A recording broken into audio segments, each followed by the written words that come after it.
됐습니까? 됐습니까? 네, 됐습니다. 프로그램의 이름은 부자유치입니다. 부자유친. 네, 부자유친.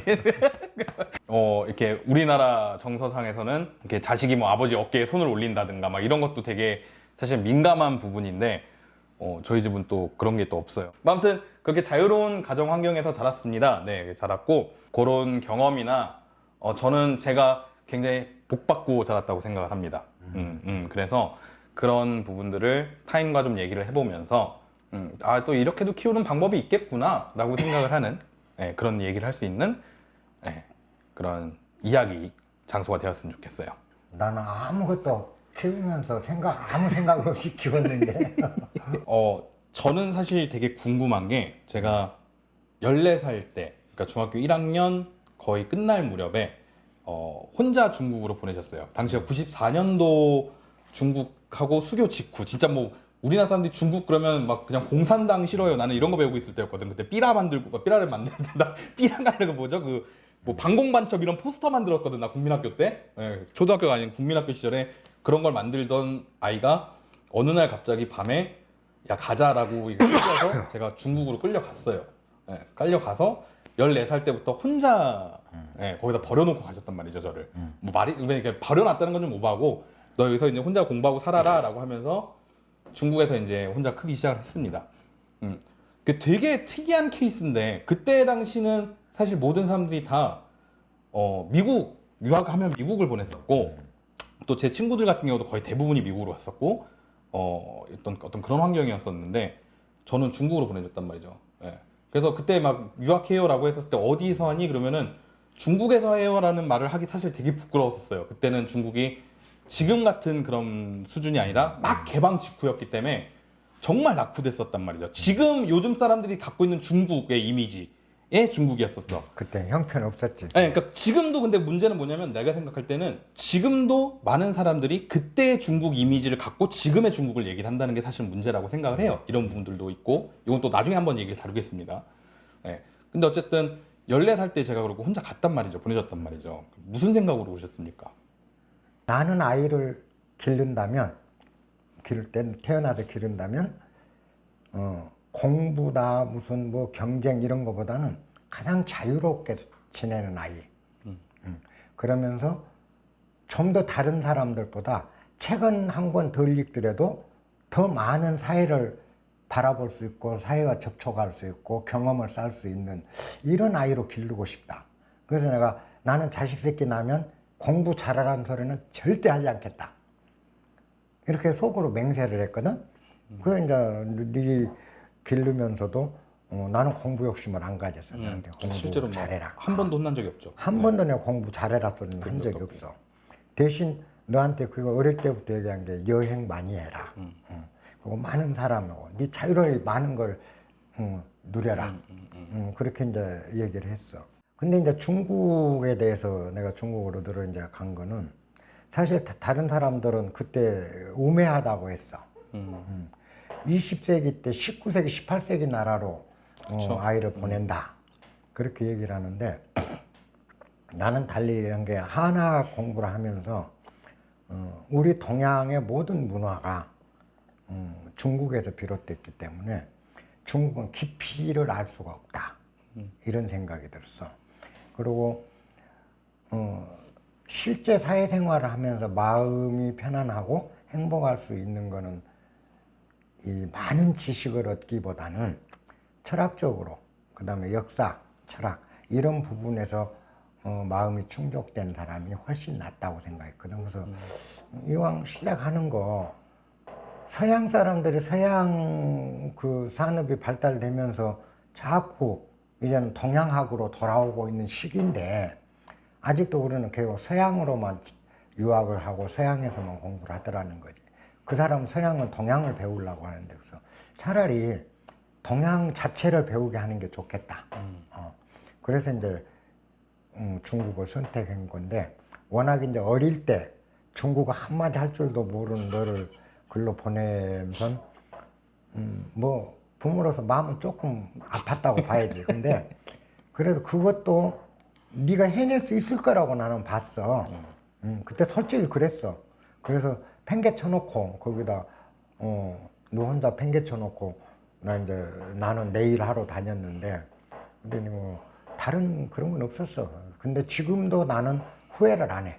네가 중국에 가서 어린 시절 중학교, 고등학교에는 그 성장기를 중국서 보내면서 누구보다도 중국에 대해서 네가 친화력을 갖고 중국에 대해서 연구를 하고 오히려 중국 가서 대학만 덜렁 나오는 것보다는 중국 아이들하고 같이 그 어린 중학생들, 초등학생들 같이 놀이터에서 놀면서 학교도 뛰고 하면서 성장기를 거기서 보내면서 중국어를 충분히 경험했다는 거. 그리고 대학 친구들은 사실 별론데 고등학교, 중학교 친구들이 참 중요하거든. 맞아요. 그런 친구들이 중국에 많이 네가 형성되고 그게 네 기반이 되고 그러면서 점점 더 깊이가 있는 사람으로 돼간다는 거. 그래 난 지금도 후회를 안 한다. 너 팽개친 것에 대해서는.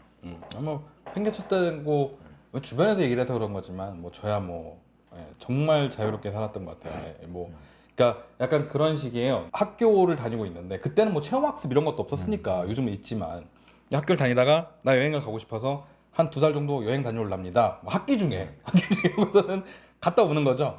그러면 이제 집에서 대신 말씀해 주시고 해서 뭐 여행 간대더라 아니면 뭐 다른 핑계를 대서 2달 정도 시간을 빌려서 제가 또 뭘 할 수 있게끔 해서 다니기도 하고 뭐 이런 것도 있었고 저는 개인적으로 그러니까 지금 와서 그러니까 지독하게 외로웠죠. 이렇게 생각을 해보면 그러니까 저는 이렇게 제가 제 학생들한테 가르치면서도 하는 얘기 중에 하나가 뭐냐면 그러니까 섬뜩해. 어떨 때 보면 내가 지금 14살짜리 꼬마애를 딱 보고 와 내가 저만할 때 혼자 중국을 갔어? 한마디도 못할 때? 그러니까 할 줄 아는 게 뭐 시, 보고 시, 팀부동 뭐 이거 네 아니요 못 알아듣겠어요. 딱 이 정도 할 줄 알 때 진짜 그러고 중국을 간 거야. 가갖고 살다 보니까 중국어가 됐어. 이게 가서 무슨 기숙학교 이런 거 들어간 것도 아니고 그 내몽고 쪽에 말 키우는 그 목장이 있었어. 말 키우는 그 탕시차오엔이라는 그 말 키우는 곳이 있었는데 TNG.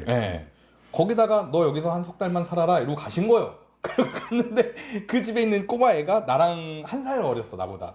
그래갖고 뭐 말도 못하면서 이제 어렸을 때니까 희한하게 말을 못해도 그냥 꽁냥꽁냥 하면서 놀게 돼. 놀다 보니까 어느 순간 내가 중국어를 알아듣고 있는 거야. 어느 순간.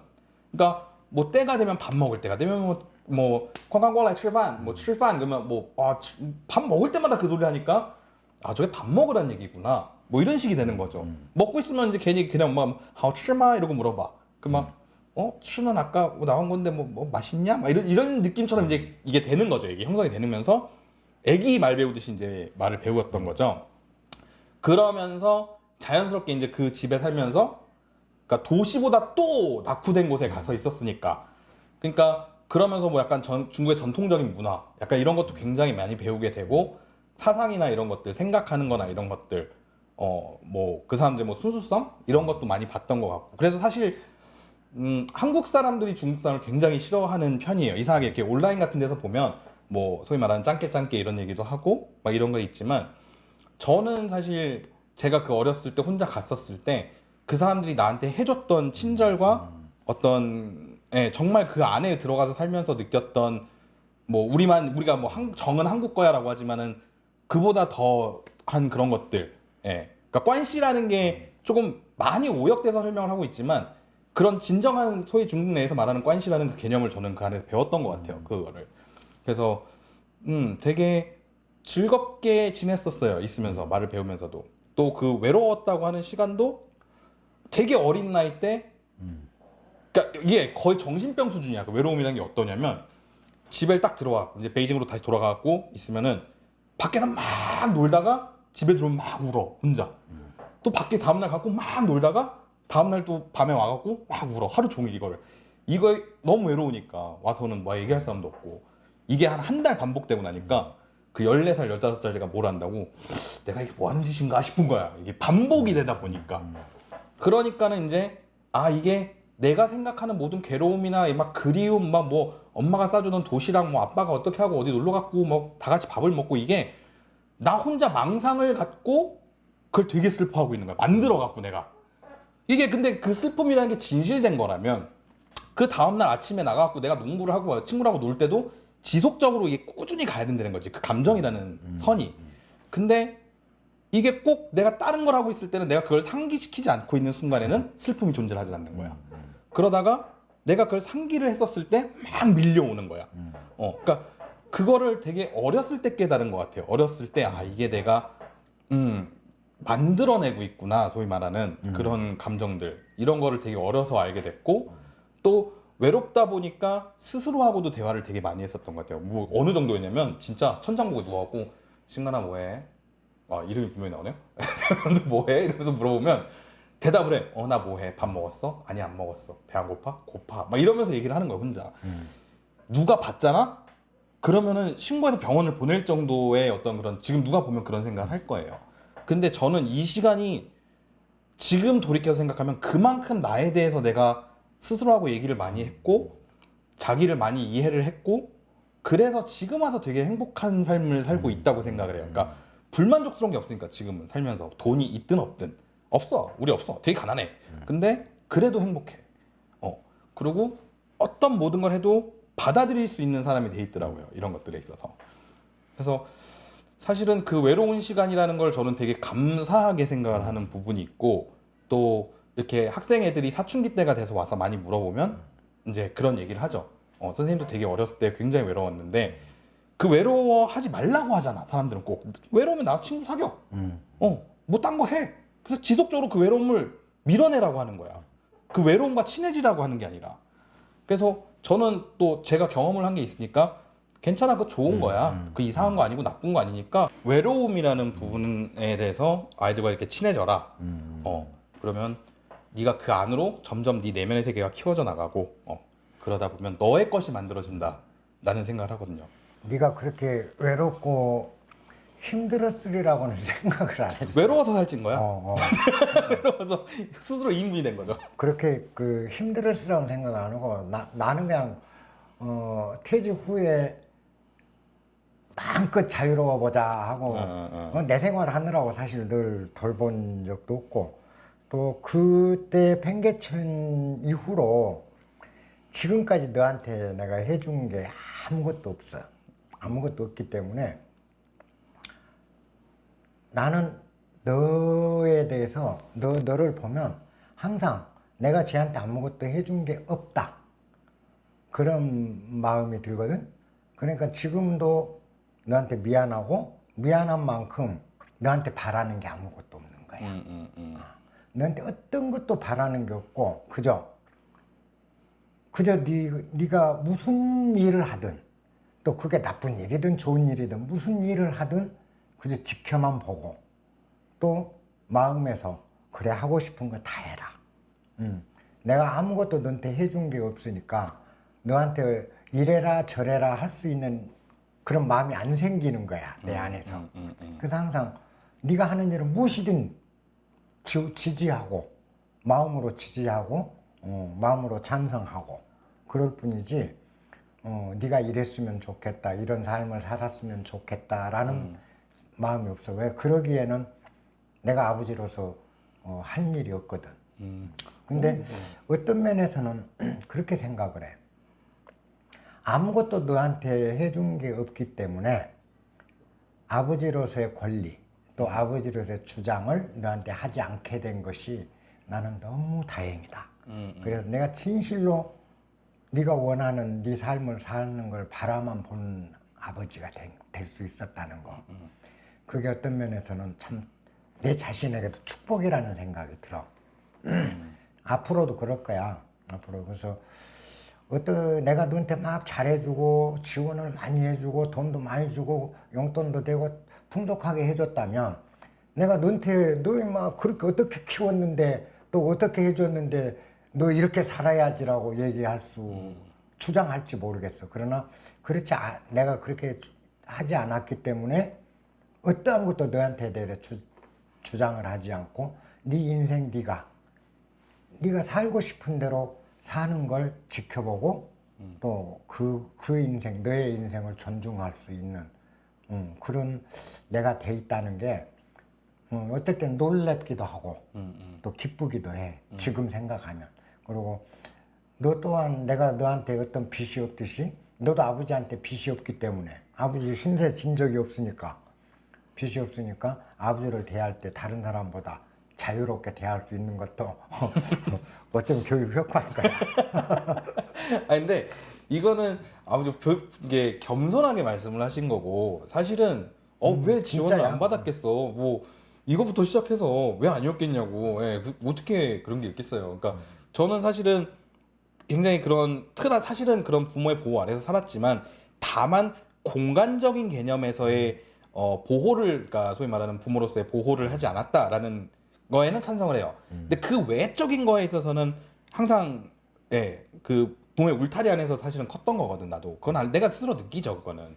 근데 그럼에도 불구하고 사실은 어마어마한 자유를 저한테 주시고서 살았고 저는 정말 그거에 있어서 항상 감사하게 생각해요. 미안하다고 말씀하시는데 사춘기 때 이제 일기장에 이제 뭐 막 아빠 이름 써놓고서 막 이 개새끼 막 이런 거 패륜적인 이런 거를 한 건 있지만 그 사춘기니까요. 예, 그런 건 있지만 뭐 그래도 저는 사실은 굉장히 감사한 마음을 살니까 제가 딱 20살 사춘기가 딱 끝나고 난 시점부터 나의 부모에 대한 생각을 했었을 때 정말 선택받아서 태어났구나라는 생각을 많이 해요.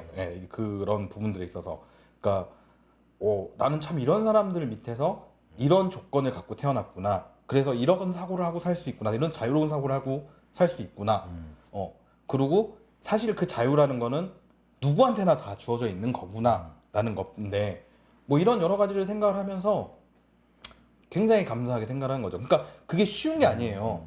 이렇게 아버지는 겸손하게끔 말씀하셔서 겸손이 아니야 진짜로. 아니, 그래. 난 널 내던졌어. 그러니까는 내가 너한테 뭘 요구할 수가 없으니까는 내가 뭐 그런 거 없어라고 하지만 사실은 근데 다른 부모님들 다른 사람들도 말해요. 해줄 수가 없잖아. 사실은.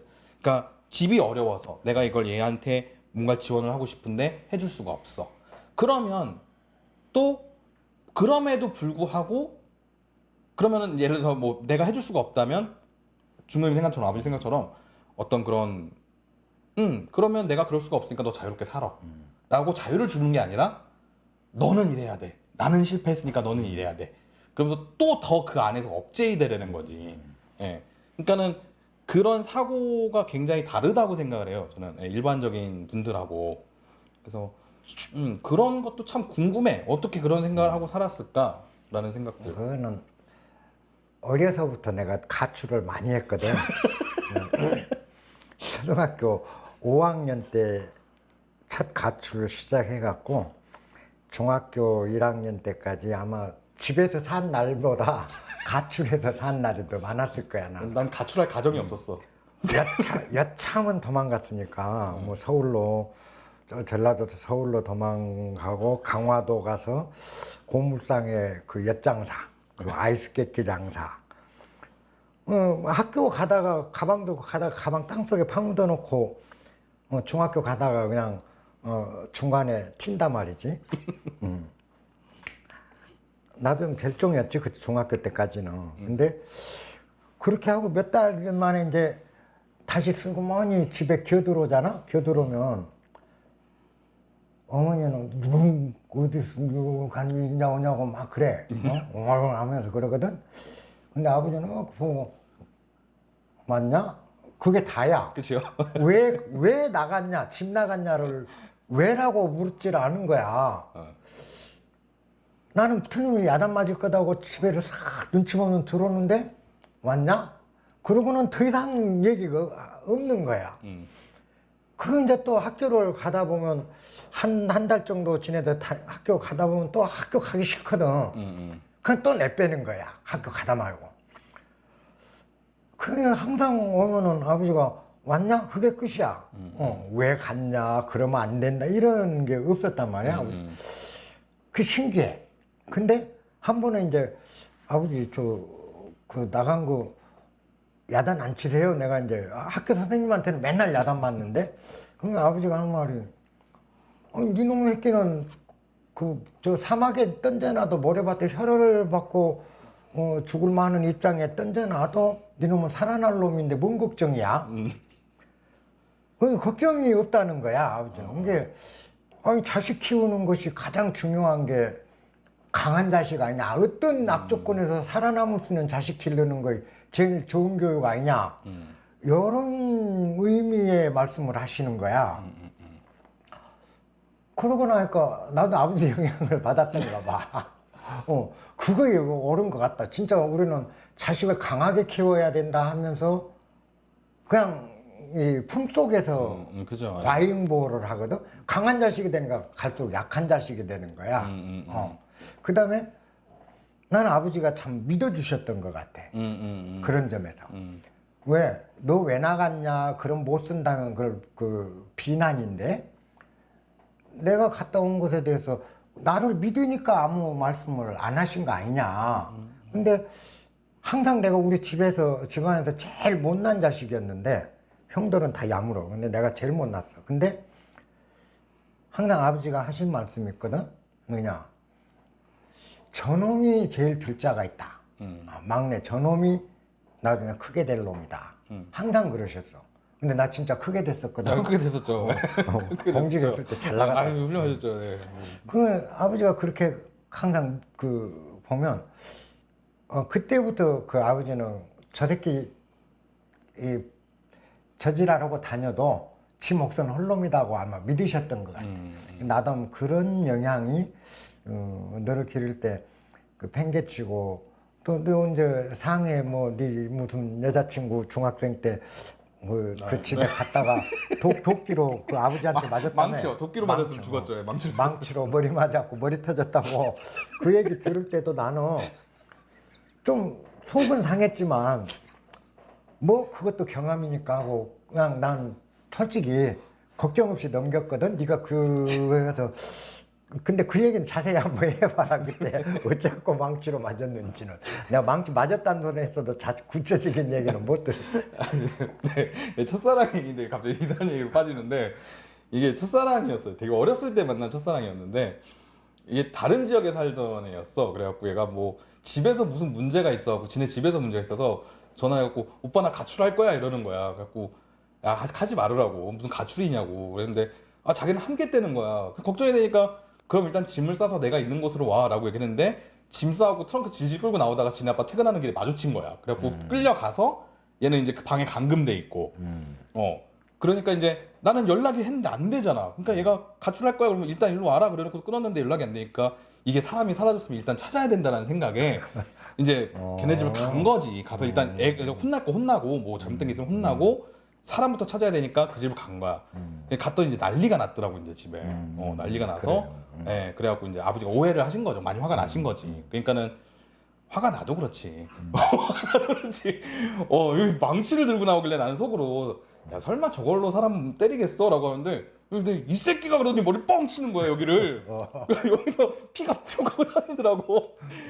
한 대 맞고 이제 정신이 없는데 갑자기 이제 이상 나가신 거야. 이제 완전 이게 눈이 돌아가신 거지. 그래갖고 이렇게 이 새끼가 뻥 치면 피가 쭉 나오면 사람이 그만두는데 이 새끼가 그러면서 또 여기 뻥 쳐갖고 여기 또 뻥 때려 여기 피가 쭉 나오는 이렇게 쭉 나오는 거야 피가. 그래갖고 이게 막 피 범벅이 된 거야 이게 살인미수지 사실 내 생각이 높은 생각하면. 근데 이제 나는 일단 사람을 찾아야 된다는 생각 때문에 막 이러면서 뿜뿜하면서 혹시 애는 집에 있냐고 물어본 거지 이제 이러면서. 이제 그래서 갔었던 거죠. 네. 아니 그때도 내가 안 물어본 게 그 얘기는 들었어도 속은 상했지만 안 물어봤던 게 그게 나도 우리 아버지 닮았는가 봐 그런 걸 보면. 그때 내가 항상 너한테 한 얘기가 있잖아. 네가 사기꾼이 돼도 나는 네 편일 수밖에 없고 네가 도둑놈이 돼도 네 편일 수밖에 없고 네가 훌륭한 학자가 돼도 네 편일 수밖에 없다.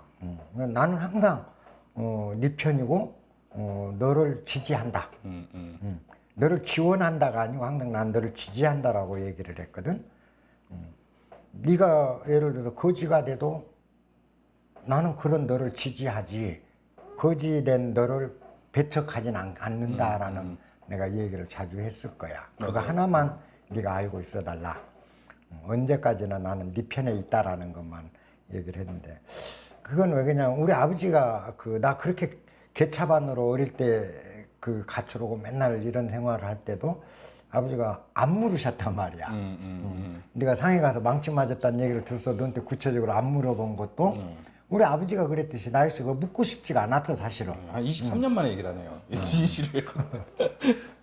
그래서 결국 내가 어떤 너에 대해서 교육, 자녀 교육에 대한 방침이 있었던 게 아니고 부모는 그 자식이 잘못돼서 부모가 생각하는 그 어떤 출세 또 목표 이 목표 지점에 미달된다 해도 그 자식을 지지하는 게 부모라는 거.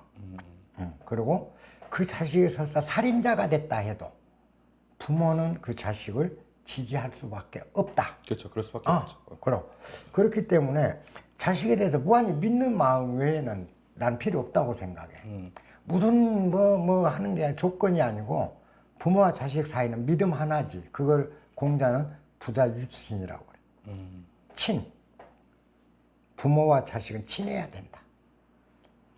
이 친을 떠난 얘도 친 이후에 있는 것이지 친이 배제된 얘는 격이야. 그때부터 떨어짐이야. 그래서 친이 최우선이야. 부모와 자식 간에는 밀접하게 친이 되고 그 후에 나머지가 논해져야 된다고 보거든. 근데 친도 다 못하는데 내가 너한테 무슨 뭐 교육, 예, 도덕, 무슨 학문 이런 거를 너한테 줄 수 있거나 하겠어. 그러니까 교육 나는 몰라. 그냥 친 하나였다.